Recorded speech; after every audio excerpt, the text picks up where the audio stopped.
로마서뿐만이 아니라 사도 바울이 신약 성경에 13권의 성경을 썼는데요. 모든 바울 서신은 초반이나 중반에는 교리가 나와요. 그리고 후반부에는 삶에 대한 부분을 기록하고 있어요. 이게 사도 바울 서신의 특징이라고 할 수가 있습니다. 신학적으로는 이것을 직설법, 인디카티브라고 했죠. 교리라는 말이에요. 이것 또한 명령법, 임페라티브, 실천이라고 이야기를 합니다. 인디카티브와 임페라티브는 영어로는 이 being, 존재와 doing, 행함과의 관계죠. 다시 말하면 너는 어떤 존재가 되었으니 이것을 마땅히 행해야 된다는 말이에요. 그래서 그러므로로 시작한다고 했잖아요. 그러므로 뜻이 뭐예요? 마땅히 이렇게 해야 한다는 당위의 성격을 가르치고 있죠. 예수님은 우리에게 나를 믿으라고 말씀하셨습니다. 그러나 거기서 그치지 않고 또한 나를 따르라 라고 말씀하셨어요. 믿었으면 순종하라는 말이죠. 사도 바울은 내가 그리스도를 본받는 것 같이 너희도 나를 본받으라고 말씀하셨죠. 2023년 우리 교회 표어가 뭐예요? 예수 그리스도의 마음을 품기로 결심한 것. 같은 뜻입니다. 우리가 잘 아는 사도행전 13장에 보면은 최초의 이방인 교회가 나오죠. 그 교회 이름이 뭐죠, 여러분? 안디옥 교회죠. 안디옥 교회에서 최초로 무슨 말을 들었어요? 그리스도인이라는 칭호를 들었잖아요. 그리스도인이라는 말은 크라이스트 라이크예요. 그리스도를 닮아가는 사람을 이야기하는 거예요. 여러분, 우리는 하나님을 닮아가야 합니다. 왜 그렇습니까? 하나님의 DNA가, 하나님의 유전자가 우리 안에 있기 때문이에요. 여러분, 우리가 정말로 하늘로부터 내려온 구원이라는 선물을 마음속 깊이 받아들였다면 정말로 그 구원의 의미를 지식으로가 아니라 정말로 우리가 마음으로 이해했다면 우리는 영적인 예배를 드려야 해요.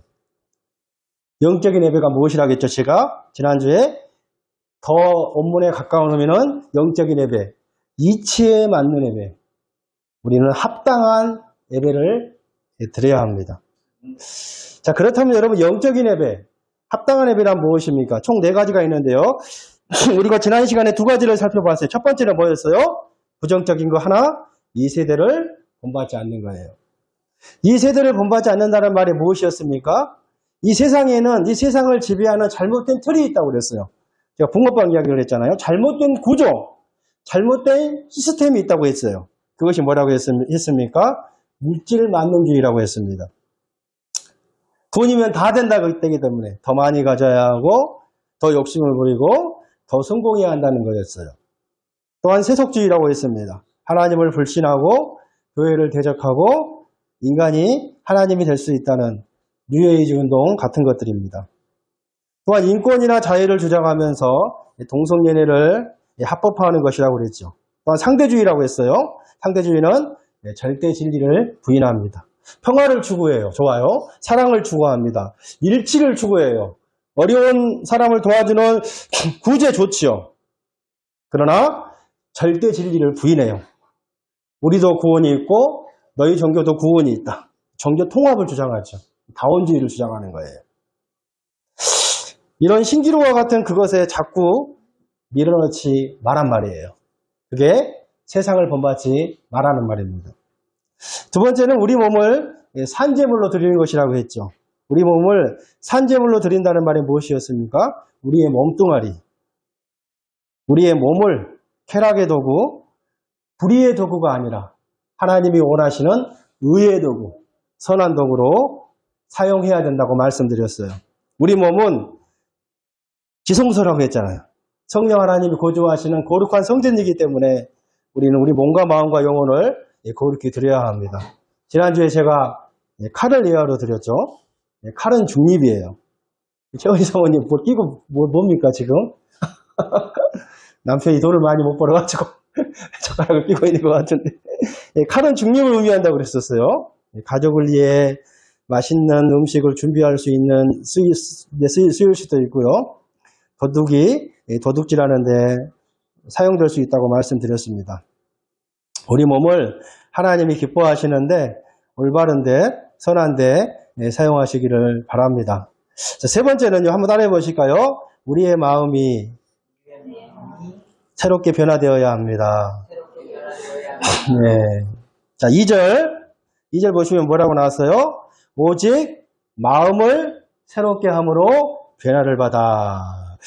이 변화를 받아라는 단어는 헬라어로 메타몰프라는 단어를 사용합니다.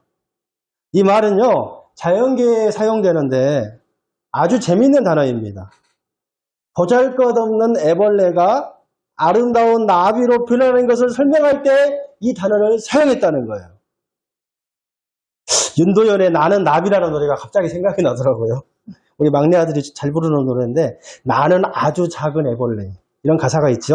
나는 상처 많은 번데기. 경상도 사람들 번데기가 되나 모르겠어요. 세상을 자유롭게 홀홀 나는 아름다운 나비로 변하는 메타몰프를 말하는 거예요. 다시 말하면요, 정체성은 변하지 않는데 모습이 근본적으로 변하는 것을 의미합니다. 질적인 변화지요. 마치 나사렛의 촌티나고 어수룩한 일상의 모습이 변화산성에서의 찬란한 모습으로 변화된 것 같은 그 모습이에요. 여러분, 애벌레가 나비로 변한 것 같이, 예수님의 모습이 변화산성에서의 모습으로 변화된 것 같이, 또 신데렐라도 짠하고 그 변하잖아요. 아시잖아요, 다. 그렇게 여러분, 사람이 근본적으로 완전히 새롭게 변화될 수 있다고 믿으십니까? 제가 목회를 하면서 가장 커다란 좌절을 겪을 때는요, 그렇게 많은 예배와 그렇게 많은 성경 공부와 제자 훈련, 그렇게 많은 훈련에도, 여러 가지 훈련에도 불구하고 사람들이 전혀 변하지 않는 것을 볼 때 회의를 느낄 때가 많아요. 회의를. 어떨 때는요, 제 자신을 돌아볼 때 참 한심하다는 생각이 참 많이 들어요. 여러분, 참 변하지 않아요. 설교하는 사람도 이렇게 잘 안 변하는데 여러분, 설교를 듣는 사람들은 어찌하겠습니까? 여러분, 사람이 정말로 변할 수 없는 것일까요? 그런 말 많이 하잖아요. 변하면 죽는다. 그런 말 많이 하잖아요. 네. 그러니까 변할 때가 됐으면, 아, 저 인간이 죽을 때가 됐구나. 그 생각을 해야 되나요, 우리가? 정말 사람이 변할 수 있을까요? 아마 교육학을 전공한 사람들은 다 알 것 같아요. 사람은 절대 변하지 않는다. 이 교육학에서 주장하는 거라 그러려고 그래요. 사람은 교육을 통해서 좀 더 나은 사람으로 될 수는 있어도 근본적으로 새롭게 변화된다는 사실을 믿지 않습니다. 여러분, 그렇다면 교육이 사람을 좀 더 나은 사람으로 변화시킵니까? 얘들의 더 나은 인격 수양을 위해서 여러분 학교 보내시나요? 그건 아닌 것 같아요. 왜 과학이 그렇게 눈부시게 발전하고 사람들의 교육 수준이 높아가는데 왜 여러분 감옥은 더 많아집니까? 제가 다운타운에서 종종 이렇게 비즈니스를 하다 보면은요, 홈리스들이 들어와가지고 콘도에 와서 막 문도 부수고 막 고쳐놓고 또 부수고 또 부수고 또 부수고 해요. 막 물건도 훔쳐가고. 그래서 언젠가 제가 한번 매니저한테 물어봤어요. 폴리스에 이렇게 리포트를 하지 않냐고 하니까 한대요. 하도 경찰이 그냥 두고 간대요. 잘 모르겠지만 그런 잡범들은 깜빵에 들어갈 자리가 없다고 하는 거예요. 여러분, 우리가 청소년 범죄라든지 영화에서나 나올 법한 그런 어떤 끔찍하고 뭐라 해야 될까요? 어떤 잔인하고 어떤 또 음란적인 엠방이라든지 어떤 그런 고단수적인 범죄가 우리 일상 속에서, 그렇죠? 영화에서나 나올 법한 그런 사건들이 하루 이틀 전에 일어난 사건들이 아니다라는 것을 우리가 잘 알고 있어요. 누가 그렇더라고요. 감옥에는 누가 제일 많냐? 어떤 대학을 나온 사람이 가장 많냐? 연세대, 연고대, 스카이캐슬 나온 사람들이 가장 많다고 그래요. 내가 왜 그러냐 물어보니까 그 좋은 머리로 남 등쳐먹고 더 지능적으로 범죄를 저지른다고 그래요. 한국은 큰일이에요. 요즘에 전세 사기범들이 너무 많다는 이야기를 들으니까 참 큰일이긴 해요. 그거 들어보니까 참 진짜 굉장히 지능적으로 범죄를 저지르는 것 같아요. 참 속을 수밖에 없게끔 그렇게 해놓은 것 같더라고요. 여러분 정말로 사람이 변할 수 없을까요? 성경은 변할 수 있다고 말합니다. 변할 수가 없는데 어떻게 변화를 받으라고 할 수가 있겠습니까, 여러분? 영적인 예배를 드릴 수 있는 세 번째 조건, 변화를 마음에 새롭게 함으로 변화를 받을 수가 있다는 거예요. 그렇다면 여러분 우리가 어떻게 변할 수가 있겠습니까? 마음을 새롭게 함으로 변화를 받을 수가 있다는 거예요. 변화를 받는 방법은 마음을 새롭게 하는 거예요. 여기서 마음을 새롭게 함이라는 것은 점진적으로 새롭게 함을 의미합니다. 예수 믿는 우리는 이미 여러분 변화가 되었습니다. 어떤 변화가 있었습니까? 우리는 이미 새로운 피조물이 되었습니다. 그 말씀 기억하십니까? 누구든지 아는 사람이 있으면 같이 암송해 보겠습니다. 누구든지 그리스도 예수 안에 있으면 어떤 피조물이라? 새로운 피조물이라고 했으니까요. 여러분 우리는 원래 본질상 우리의 근본이요 진노의 자식이에요. 우리는 저주의 자식이에요. 사탄의 자식이에요. 그러나 우리들이 하나님의 은혜로 새롭게 태어났습니다. 애벌레가 나비로 변하려면 가정이 필요하고요. 또한 시간이 필요합니다. 지금 우리는 그 과정 속에 있는 거예요. 이 변화는 하루아침에 이루어지지 않습니다. 그러나 조금씩 우리의 마음을 새롭게 함으로 인해서 이 변화가 올 수가 있어요. 내가 오늘 나에 대해서 실망할 수밖에 없는 그 많은 삶의 조건과 상황에도 불구하고 마침내 하나님의 크신 자비와 은혜와 하나님의 열심으로 변화될 수 있다는 사실을 여러분 믿었으면 좋겠습니다. 변화를 믿지 않는다면 기독교의 소망이 어디에 있겠습니까, 여러분? 우리는 물이 포도주로 바뀐 것과 같이 질적으로 완전히 변화되었어요. 우리의 신분이 완전히 변화되었다는 거예요. 또한 점진적이지만 신학적인 용어로 성화라는 말 쓰잖아요. 거룩하게 되어가는 과정. 점진적이지만 반드시 변화될 수 있습니다. 믿으시면 아멘 하세요. 믿으시면 아멘 하세요. 여러분 그렇다면 어떻게 마음을 새롭게 함으로 변화가 가능할까요? 여기서 변화를 받으라는 단어는 수동태로 쓰였습니다. 수동태란 변화의 조건만 형성하기만 하면은 변화가 가능하다는 말이에요. 변화의 조건만 형성하기만 하면은 변화가 가능하다는 말입니다. 다시 말하면 내 마음을 변화시키는 주체가 내 자신이 아니라는 말이에요. 신앙생활은 여러분 돌을 닦는 게 아니에요. 우리 때때로 그런 말 많이 하잖아요. 나도 내 마음을 몰라. 그렇잖아요. 신앙생활은 불교에서 열반을 닦는 것 같이 그런 게 아니에요. 금식을 하거나 수행을 하는 그런 게 아니라는 거예요. 여러분 누가 내 마음을 변화시킵니까? 성령 하나님이 하세요. 그래서 여러분 불가능하지 않아요. 그러나 성령 하나님은 우리를 로봇같이 강제적으로 변화시키는 게 아니에요. 우리의 협력을 필요로 합니다. 성령 하나님이 나를 변화시키도록 우리가 변화의 조건만 형성하면 되는 거예요. 또한 변화를 받으라는 말은 수동태일 뿐만이 아니라 현재형입니다. 무슨 말입니까? 한 번만 변화의 조건을 형성하는 것이 아니라 날마다 성령의 음성에 순종하고 날마다 노력함으로 변화의 조건을 형성해가는 거예요. 그래서 여러분 반복과 훈련이 굉장히 중요합니다.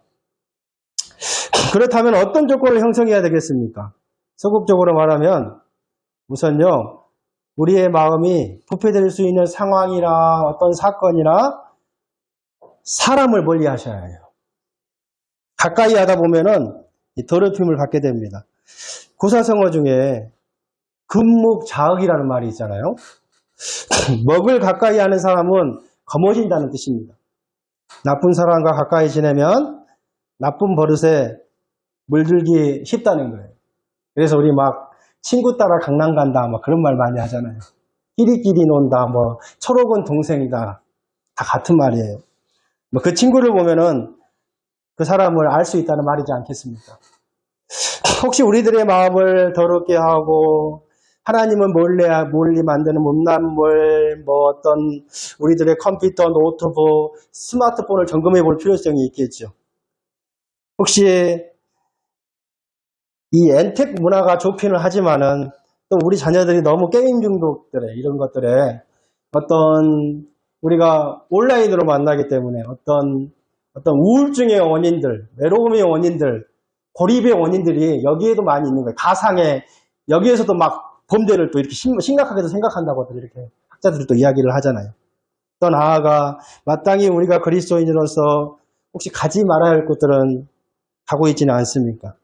혹시 우리 주변에 얘들뿐만이 아니라 어른들도 문제예요. 하나님을 멀어지게 만드는 좋지 않은 친구들이 있지는 않습니까? 자, 우리 시편 1편 1절 우리 한번 다 같이 찾아 읽어보겠습니다. 시작. 복 있는 사람은 인의 길을 따르지 아니하며 죄인들의 길에 서지 아니하며 오만한 자의 자리에 앉지 아니하고. 이 말씀을 보면은요, 중요한 동사 세 가지가 나란히 나와요. 첫째는 뭐예요? 악인들의 꾀를 따르지 아니하며 할 때에 walk, 걷다가 나와요. 둘째는요, 죄인들의 길에 서지 아니한다고 할 때 stand.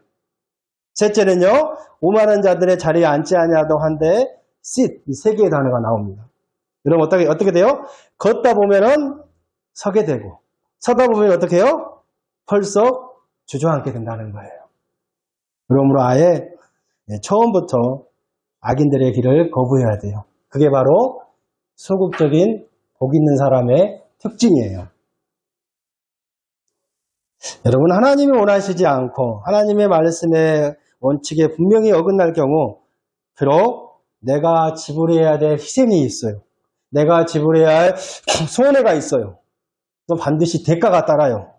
이런 것들을 향해서 우리가 여러분 노라고 대답할 수 있는 저와 여러분이 되었으면 좋겠습니다. 두 번째로요.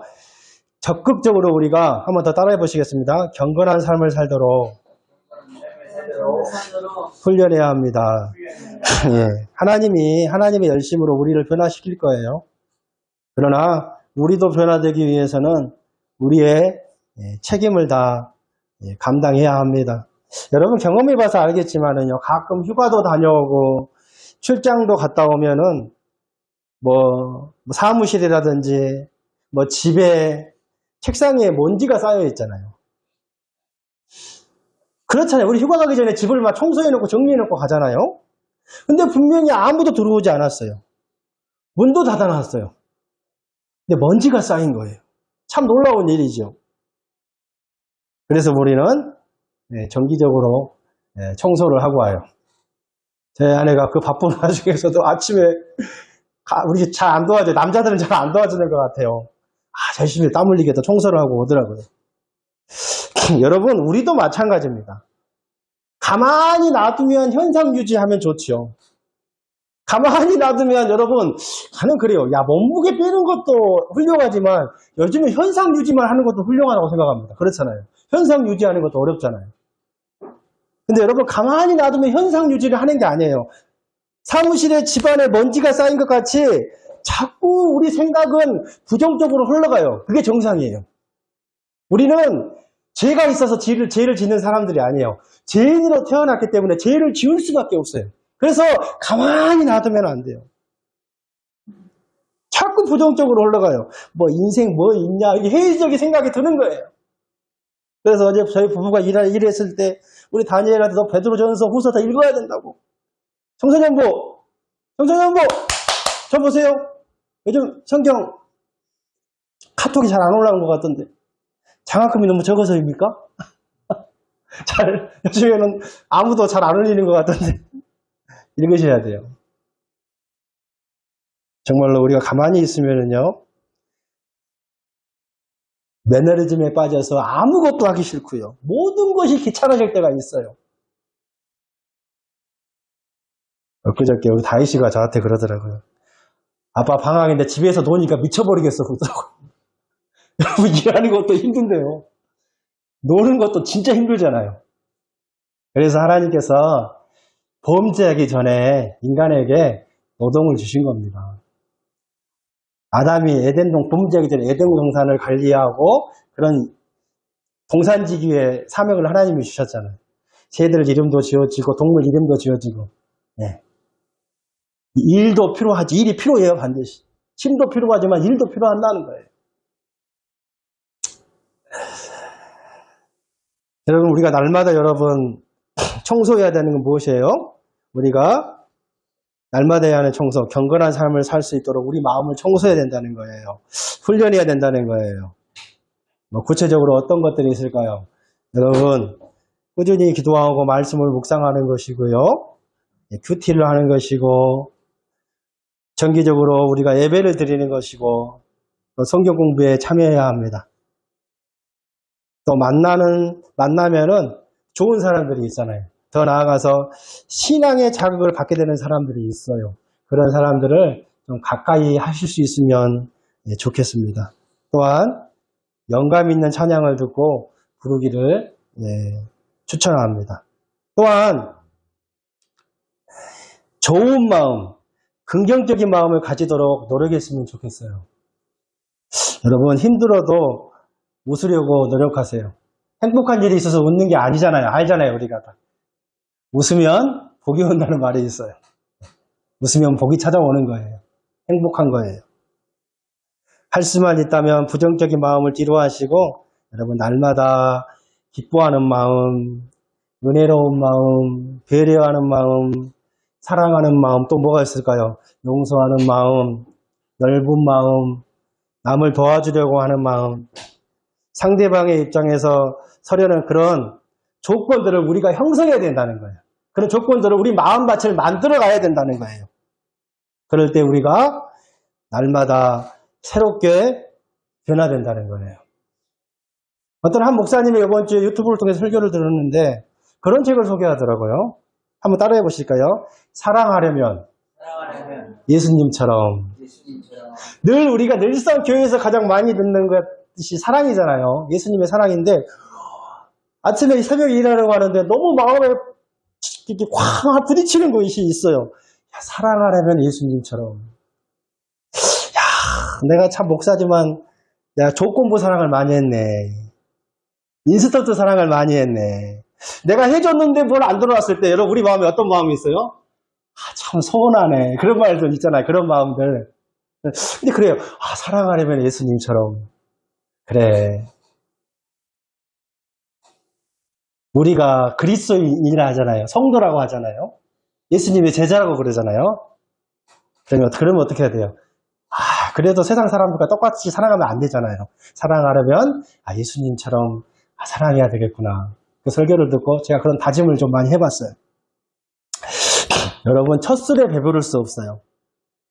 우리도 천리길도 한 걸음부터란 속담도 있잖아요. 절대 밥 한 숟갈에 배부를 수가 없어요. 그러나 여러분, 또 가랑비에 옷이 젖은다는 말처럼요. 그것이 어떻게 해요? 쌓이고 쌓이면 엄청난 변화를 가지고 올 수 있다는 거예요. 내 자신이 내 신앙에 대해서 별로 만족하지 못하고 불평과 불만이 가득함에도 불구하고요. 어느 날인가는 다른 사람이 나에 대해서 내 삶이 객관적으로 관찰되었을 때 내공이 쌓이고 쌓이면은 저 친구 정말 많이 변했네. 그렇게 인정받게 될 거예요. 언젠가 저희 아내가 저한테 그랬어요. 저는 잘 모르겠는데 저는 저희 아내 고등학교 1학년 때부터 봤거든요. 그러니까 고등학교 1학년 때 당신 몇 살이지? 17살이잖아요. 17살. 지금 우리 아내가 뭐 만 나이로 자꾸 나이를 줄이려고 하지만은 40은 넘은 걸로 알고 있어요. 그러니까 뭐 거의 30년 가까이 봐왔잖아요. 근데 남편이 한 20년 정도 살다 보니까 좀 많이 변했다고 그래요.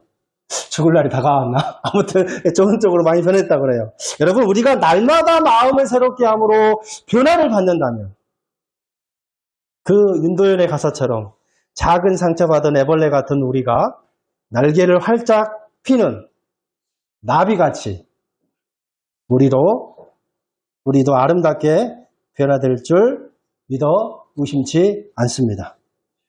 마지막으로 우리가 드려야 할 영적인 예배, 합당한 예배는요. 한번 마지막으로 따라해 보실까요? 하나님의 뜻대로 살아야 합니다. 여러분, 내 뜻이 아니라 하나님의 뜻대로 살아야 해요. 2절, 우리 하반절, 2절 다 같이 한번 읽어볼까요? 시작. 너희는 이 세대를 본받지 말고 오직 마음을 새롭게 함으로 변화를 받아 하나님의 선하시고 기뻐하시고 온전하신 뜻이 무엇인지 분별하도록 하라. 하나님의 선하시고 기뻐하시고 온전하신 뜻이 무엇인지 분별하도록 하라는 말은요, 분별만 하라는 말이 아니라 분별한 다음에는 그 뜻을 가정에서, 직장에서, 구체적인 삶의 자리에서 행해야 된다는 말이에요. 이 임페라티브, 실천해야 된다는 말이에요. 언제까지요? 전생에 걸쳐서요. 죽을 때까지예요. 주님 다시 오실 때까지입니다. 왜 그렇게 해야 합니까? 그렇게 사는 것이 옳은 것이기 때문에 그렇습니다. 여러분, 왜 그렇게 행하는 것이 옳습니까? 그것은 주님의 선하신 뜻이기 때문에 그래요. 여러분, 주님의 뜻은 항상 선해요. 주님의 뜻은 항상 옳아요. 주님의 뜻은 절대 선합니다. 내 뜻, 내 욕심, 내 쾌락을 내려놓고 절대 선하신 하나님의 뜻대로 순종하려고 우리의 의지를 주님께 내어드려 보십시오. 진정한 행복이 우리 안에서 흘러넘칠 거예요. 분당 우리 교회 이찬수 목사님이 물철학을 많이 이야기하시더라고요. 자기는 물철학을 한다고 그러더라고요. 도대체 저게 무슨 철학일까? 그러니까 물은 위에서 아래로 떨어진다고 그러더라고요. 당연하죠. 물이 밑에서 위로 올라가지는 않잖아요. 위에서 아래로 떨어져요. 그렇다고 그러더라고요. 물철학을 이야기하는 거예요. 우리 그리스도인은 주님이 우리에게 명령하신 대로 살면 된다. 물이 위에서 땅에서 떨어뜨린 것 같이 주님이 말씀하신 대로 하면은 뭐 이게 복잡하냐. 단순하게 살면서 그냥 너무 계산하지 말고, 그렇죠? 너무 복잡하게 머리 굴리지 말고, 뭐라 힘들게 애들을 먹어요. 타이니를 먹고. 그렇게 단순하게 살면 된다는 거예요. 그런 것도 같아요. 맞아요. 주님의 뜻은 항상 선해요. 또한 주님의 뜻은 우리에게 여러분 기쁨을 주기 때문이에요. 기쁨. 힘들더라도. 주님의 뜻이 쉬운 건 아니에요, 여러분. 힘들어요. 때로는 손해를 봐요. 왜요? 자기 자신을 부인하고 십자가를 지고 나를 따르라고 했으니까요. 그래서 주님의 길은 좁은 길이에요. 가시밭길이에요. 주님이 이렇게 평안한 길이라고 말씀하지 않았어요. 쉬운 길이라고 말씀하지 않았잖아요. 어려운 길이에요. 힘든 길이에요. 근데 여러분, 이 물철학, 주님의 뜻을 선택하고 한번 결정해 보세요. 내 마음에 솟는 기쁨이 있을 거예요. 여러분, 기쁨이 있습니까? 기쁨이 넘치는 교회, 기쁨이 있는 교회, 그런 교회도 있더라고요. 일산 기쁨의 교회를 우리 처제가 다니지만 제가 요즘 그 기도를 많이 해요. 이번 주 중보기도에도 아마 들어가 있을 것 같아요. 하나님, 우리 성도님들 기쁨으로 하루를 시작하게 해주십시오. 우리 성도님들의 가슴에 기쁨이 떠나지 않게 해주십시오. 그렇잖아요, 여러분. 주님의 뜻은 우리에게 기쁨을 선사한다는 거예요. 얼마나 좋아요, 여러분. 여러분, 내 뜻대로 행하면은요, 어떤 것을 성취해야 할지 모르겠어요. 어떤 것을 얻을지도 모르겠어요. 근데 여러분, 뭐가 있어요? 마음의 죄책감이 있잖아요. 그 사인이 뭐예요? 성령 하나님이 우리 안에 거하시기 때문에 근심 걱정을 우리에게 주는 거예요. 너 그렇게 살면 안 되는데. 그렇게 이야기하시는 거예요. 평안이 없잖아요, 여러분. 돈 벌어도 평안이 없어요. 잘 돼도 평안이 없는 거예요. 불안하잖아요. 그러지 않아요? 공허하잖아요. 그러나 여러분, 주님의 뜻을 행하면 내 마음에 참된 기쁨, 참된 만족감이 있습니다. 아멘이시죠? 그게 주님이 우리에게 말씀하시는 진정한 복인 거예요. 주님이 산 위에서 말씀하신 8가지 복이 마음의 상태를 말씀하지 않겠습니까? 그러한 복, 여러분 우리가 얻을 수 있으면 좋겠습니다. 그러한 마음의 상태를 주님이 분명히 주님의 열심으로 이루실 거예요. 근데 우리 입장에서는 뭐예요? 우리가 그런 밭을 만들어가야 하는 거예요. 마지막으로 주님의 뜻은 완전하기 때문입니다. 여기서 완전하다는 말은 헬라어로 텔레이오스라는 단어를 사용했죠. 볼링에서 말하는 퍼펙트 그런 게 아니에요. 온전하다. 언제 우리 좋을 때 같이 우리 교회도 볼링 한번 치러 가시죠. 다이씨가 안드레하고 얼마 전에 볼링 치러 왔는데 5시기 이전에 가면은 5게임에 10불밖에 안 한다고 그래요. 여러분, 이 텔레이오스라는 말은요, 예수님이 십자가에 죽으실 때 다 이루었다. 그 말과 같아요. 우리가 주님의 뜻대로 살면 다 이루는 삶을 살 수 있다는 말이에요. 주님이 우리를 구원하신 목적대로 다 이룰 수 있는, 다 이루는 삶을 살 수 있다는 말이에요. 또한 텔레이오스는 완전한 삶, 또한 성숙한 삶을 말합니다. 우리가 주님의 뜻대로 살면 우리가 영적으로 성숙한 삶, 성숙한 어른이 될 수 있다는 말입니다. 우리 생애를 통해서 다 이루는 삶을 살 수 있게 되기를 바랍니다. 우리가 영적인 철부지의 삶을 버리고 영적인 어른, 신앙의 거장들이 다 되시기를 바라겠습니다. 여러분, 이제 말씀을 정리하겠습니다. 누가 이 세대를 본받지 말아야 합니까? 누가요? 누가 몸을 하나님이 기뻐하시는 거룩한 산 제물로 드려야 합니까? 누가 마음을 새롭게 변화를 받아야 합니까? 누가 내 뜻, 내 의지가 아니라 하나님의 뜻, 하나님의 의지로 바꾸는 삶을 살아야 합니까? 누가 복음을, 누가 썼냐고 누가 물어보면 누가 대답해야 돼? 그 말은 아니지요, 지금. 도둑이 제일 싫어하는 아이스크림이 누가 봐라 그러는데. 죄송합니다, 여러분. 누가 그렇게 해야 돼요? 누가? 1절. 뭐라고 나왔어요? 읽어볼까요? 시작. 그러므로 누가요? 형제들아. 형제들아가 그렇게 해야 된다는 거예요. 형제들아. 2절 한번 읽어볼까요? 시작. 누가요? 너희는 이렇게 이야기했습니다. 너희는. 누가 이 세대를 본받지 말아야 하고, 누가 마음을 새롭게 함으로 변화를 받아야 되고, 누가 거룩한 산제사를 드려야 되고, 누가 하나님의 선하시고 기뻐하시고 온전하신 뜻을 행해야 된다고요? 형제들아. 너희는. 여러분, 이 말씀을 세상 사람들에게 주신 말씀이 아니라 선택받은 백성에게, 구원받는 우리들에게 주신 메시지라는 거예요. 다른 사람에게 요구하는 것이 아니라 이 말씀을 받고 행동하고 순종해야 할 대상은 우리들이에요. 나입니다, 나. 저와 여러분이에요. 어떤 집사님이 설교를 듣고 은혜를 받으면, 그래, 오늘 이 말씀은 우리 남편이 들어야 되는데, 오늘 이 말씀은 우리 시어머니가 들어야 하는데, 그랬다고 그래요. 여러분, 아니에요. 당신이 들어야 해요, 당신이. 저도 가끔씩 그럴 때가 있어요. 저 설교는 우리 아내가 들어야 되는데, 저 설교는 우리 저 큰아들이 들어야 되는데. 아니에요. 누가 들어야 해요? 내가 들어야 돼요. 내가 듣고 내 삶에 적용을 해야 합니다. 오늘날 많은 사람들이 교회에 와서 실망을 하고 설교를 듣고 실망을 하고 떠나는 이유가 무엇인지 아십니까? 기독교가 나빠서가 아닙니다. 성경의 진리가 잘못되었기 때문에 떠나는 게 아니에요. 예수님은 너무 좋은데 예수 믿는 사람에게 실망했기 때문에 그렇습니다. 그래서 예수님을 떠나는 거예요. 교회 가서는 정말로 할렐루야 아멘 할지는 몰라도 집에나 회사에서는 신경질 내고 말이 거칠고 거짓말을 너무 쉽게 하고 이기적으로 살고 자기 것만 챙기고 본의 안 되는 거예요. 여러분, 그런 예수를 누가 믿겠습니까? 여러분, 이 말씀은 내가 받아야 할 말씀이에요. 오늘날 우리들의 문제가 뭔지 아세요?